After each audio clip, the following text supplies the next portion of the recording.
Our glorious nation, the Holy Celestian Empire, spans across all continents, having control over multiple islands and having many vassals. However, it wasn't always this way. Before our nation became the most powerful in the world, we were a nation that was easily pushed around by the great powers. If you want to know how we changed it and came back to our glory, then accompany on this journey. I'm Damager X, and with further ado, let's begin.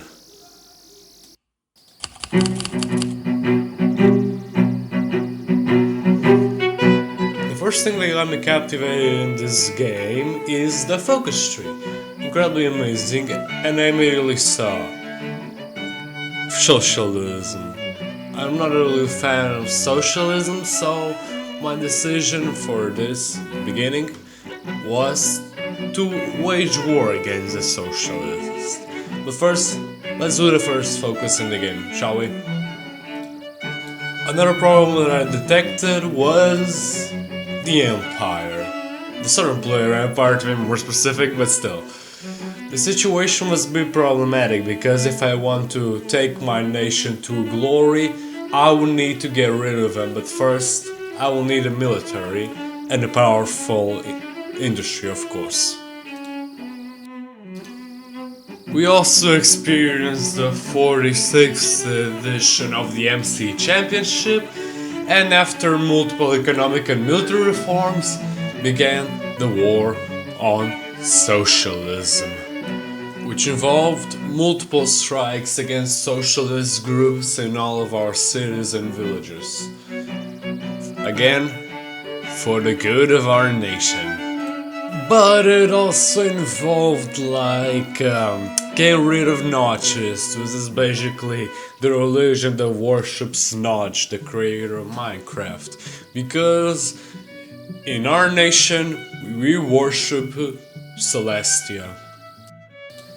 But besides that, our nation was going actually pretty well, with multiple economical and military reforms making lives in our nation much better for everyone. That is, until this happened. Son of a...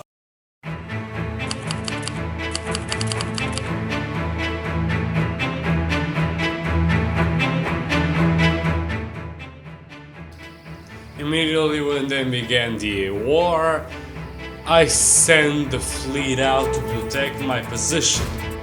However, they were not after my fleet nor my coast. They were after my convoys of supplies. And I needed those supplies if I wanted to build a war machine against them, like infantry and continuous ships. So I immediately, after multiple convoys lost, sent my fleet to protect the convoys. With it, our first success in war was achieved. I came out of it making the enemy drop first blood. However, I couldn't replicate the success because the enemy's fleet took the decision of returning to port because they couldn't sustain such casualties to their fleet. But this wasn't the end of it, because, as I knew, the end would only come when they surrendered. And to win this war, I needed two key things. First, a powerful navy, which I was already trying to achieve, and finally, the Marine Corps. But it's still too early for the Marine Corps to land on other soil. First it needs to be formed, and a special doctrine for it also needs to be prepared. Before we step on other soil, we need to take care of matters in our own soil. After long years we finally threw away the legations from our land and reunited the entire island under our control. After reuniting with delegations, we prepared a fleet for the naval invasion, but unfortunately, our Marine Corps wasn't ready. We nor had the training, nor the doctrine, nor the equipment, so the naval invasion would have to be done by infantry. Regular infantry formations. And after months of operations, the Marines finally sprung into action, taking up an island and a small position ahead of it. But despite my troops' organization, I knew they couldn't hold down in there for long because there was no port to give supplies to them. But they had hope that we would supply them, and they held it out heroically until finally a port was built to deliver them supplies. But a big role was also played by our second force that landed behind their positions, made confusion amongst their ranks, and allowed our men to surround some of their divisions and begin to capture the mainland.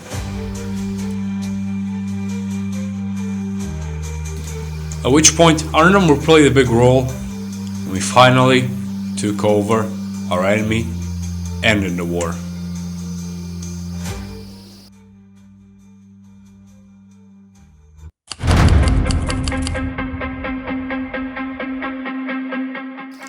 To assert our status as a world power, we needed more territory, and the opportunity came in the war embedded to the north of our nation.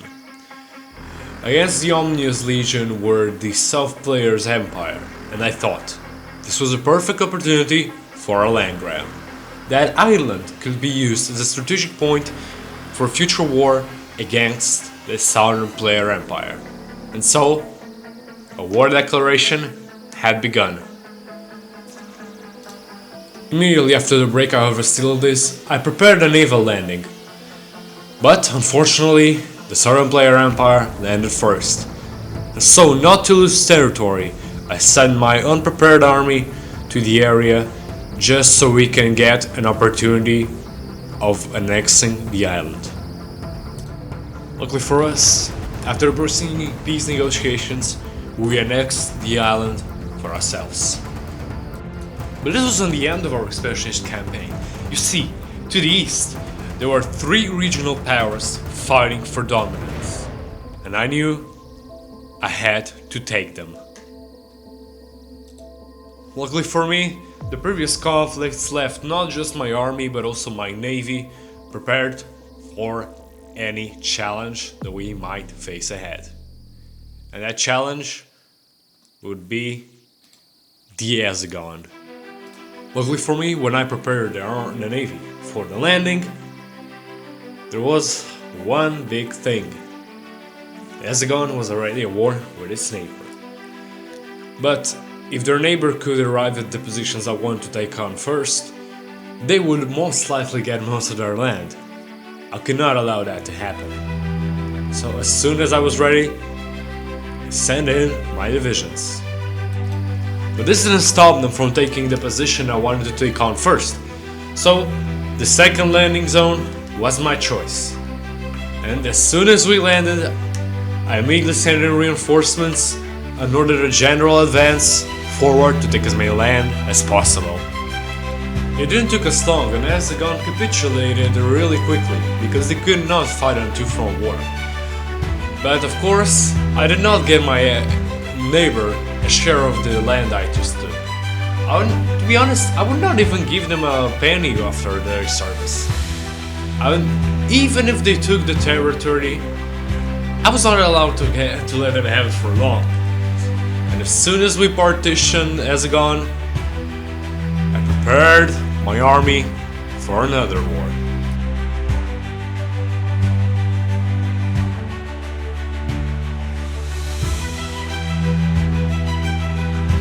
And since we already had an excuse of war, as soon as my reinforcements arrived, war was declared.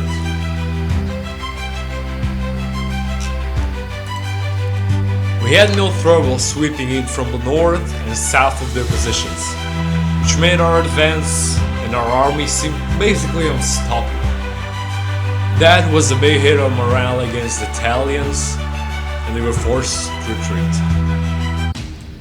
Our people man swept their army aside like it was nothing, and after a couple months of fighting, we finally took their land. As soon as they were done with, we directed our efforts to the north, to the Zeshevs, I think. You see, our advance in their position was not done with any problems. Nationalists and country became arising. Since I did not win the civil war, a referendum was held. As a result of the referendum, our nation became nationalists, turning themselves from the United Republic of Haven to the Holy Celestian Empire. While we advanced, we did a massive encirclement on their positions, surrounded multiple of their divisions that were then crushed by the weight of our numbers, and then proceeded to their capital to make them capitulate.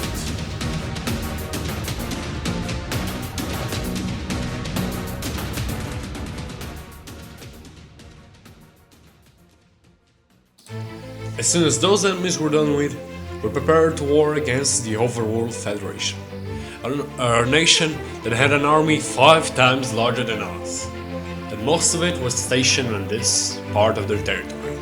However, this part of the territory was separated from their capital and mainland, and we would take advantage of it. After deploying my superior fleet to the sea nearby to block all the supplies they had, and preparing a new type of unit, the Celestian Cavalry, we began the war. Immediately after the beginning of the war, our cavalry rushed to block their way out to the sea in case their navy could destroy ours, which was unlikely. And after they had no connection to the capital, supplies stopped arriving, which made them an easy target for my army. Even though fewer in numbers, we had supplies unlike them. After the destruction of their positions, we immediately rushed to the other side of the ocean to clear their mainland, which went with some limited success. At first, our Marine Corps landed, however, they quickly ran into problems. Their supplies were not arriving in time, and so the decision of sending more troops to the area was made. As soon as the troops arrived, we began pushing back the Federation and eventually split into 2 groups, one going north and the other south. At the end, our cavalry once again surround multiple divisions and destroy them. And immediately, we sent the troops forward, and without many opposition against our army, we defeated the Federation, our greatest challenge for now.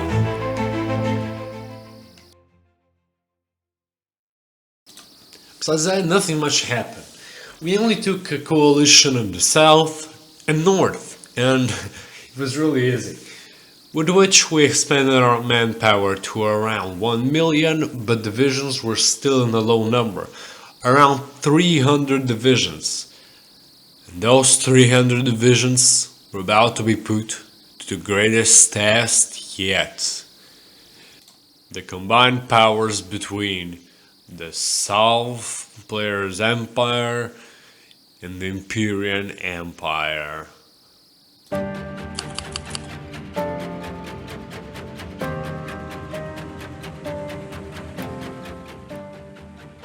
The campaign started off really bad, because my landing operation went horribly wrong. 20 divisions of Marines were lost, and now 2 army groups, each one with 5 armies, were trapped in there. There was no way out, and I already thought that this was the end. However, something happened. An idea sparked between one of my generals. It went a bit something like this. Sir, General, listen. I thought you knew the orders. Now don't come out of that island until you capture it, got it? Sir, I understand the orders, but I got a plan to end the war. Yeah, I heard those stories. Go back to work. Sir, listen, I understand, but I got a plan that those field marshals don't know. You? What makes you think you can outsmart my best field marshals? Don't make me laugh. Now go back to that island and I'll send you to an execution. Sir, listen. Unlike them, I know that the way to end the war is not that island. It's the mainland of the enemy. I'm listening.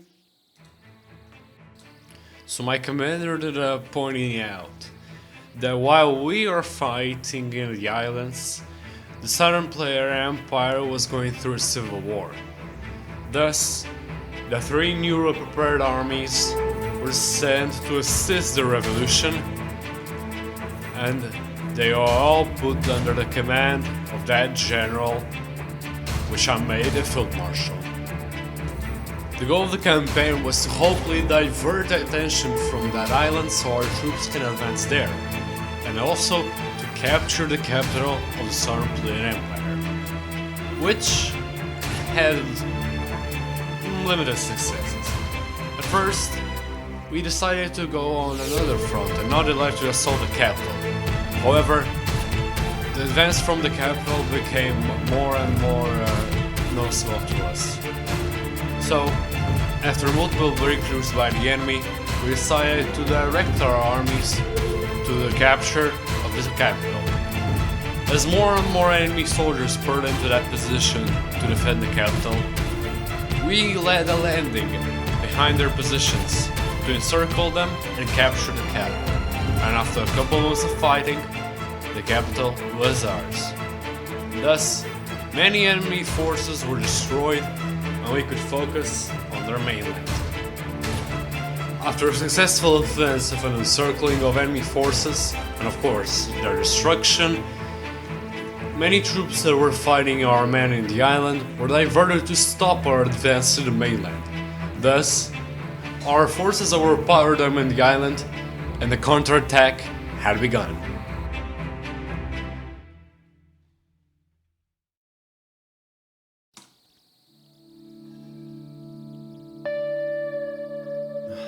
And after that, war went really smoothly. But almost zero resistance in every corner, with our troops advancing with ease. And the war ended. Millions of casualties, millions of civilians and soldiers dead. Two empires crumbled. But it was worth it. It was worth it because our nation became great. Greater than it ever could have been. And after that, I could finally rest in peace, knowing that my duty finally came to an end. I could finally rest in peace, knowing I won. I could finally relax.